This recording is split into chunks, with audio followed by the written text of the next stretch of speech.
This course is composed in 8 modules. I am Vince DeNoto, the author of the course and the director of the GeoTech Center. This course starts from the very basic understanding of using Python with geospatial technology to much more advanced topics in the last module.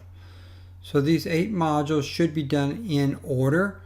They are designed to build upon each other, and in this course you will find that we're not trying to make you a Python programmer, but instead what we're trying to do is make you into a automator of the technology. So for example, if there is an operation that you do over and over and over again, and let's say it takes 5 to 8 mouse clicks to do the operation, it'd be much easier to write a script, change the variable in the script, and therefore have the information that's needed. So again, we want to automate tasks that are done redundantly and not make you necessarily an in-depth Python programmer.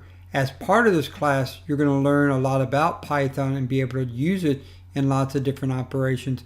And this Python that we're teaching in this class is designed for geospatial technology only.